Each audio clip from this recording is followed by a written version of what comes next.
Il y a de ça à peu près 100 ans que Rabbi Israël, Dov Odesser, un chassid Breslev, a reçu un pétek de Rabbi Nachman de Breslev. Il a reçu un petit papier qui était descendu du ciel suite à un événement qui s'est passé.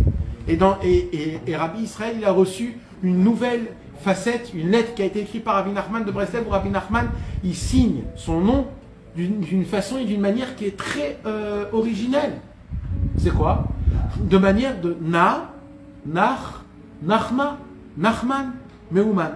C'est-à-dire en prenant le nom et en le décomposant en 4.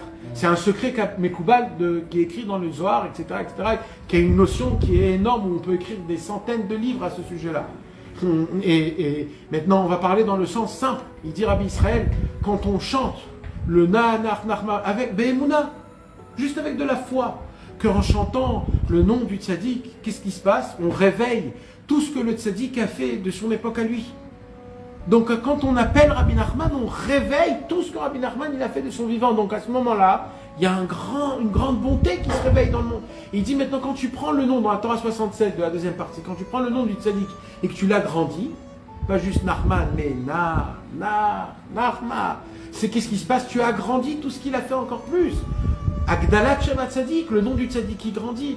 Et il dit Rabbi Nachman, et Rabbi Israël Ber, il nous apprenait que quand tu chantes ce chant-là, comme on a dit, comme on a fait, de temps en temps, avant la prière de Shacharit, avant le Birkat Hamazon, chacun dans son lit, quand tu te réveilles, quand ça va pas, quand tu as un coup de blues, quand tu es fatigué, quand tu ne peux rien faire, ça n'existe pas qu'on ne peut rien faire. Tu peux faire toujours quelque chose. Tu peux même chanter à voix basse. Tu n'es pas obligé de chanter à voix haute. Chante à voix basse. Et même si tu n'arrives pas à chanter à voix basse, chante dans ta pensée. Un jour, Rabbi Nathan, il a écrit dans la lettre de son fils, Rabbi Yitzhak, il lui a donné comme conseil de danser.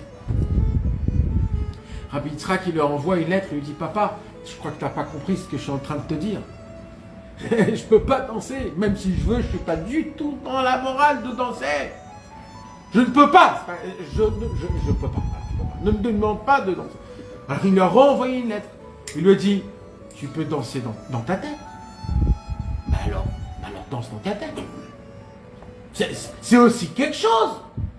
Fais toujours quelque chose. Ne te laisse jamais sans rien. Tout à Kol Nirchav. Tout est considéré. Tout ce que tu fais, c'est considéré. Tout. Dessine même si tu as envie. Dessine un mec qui danse. Le fait que tu as dans ta tête.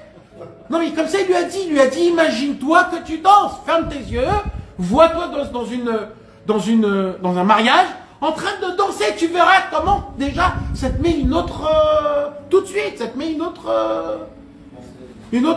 enthousiasme, un autre ignan, une autre sensation.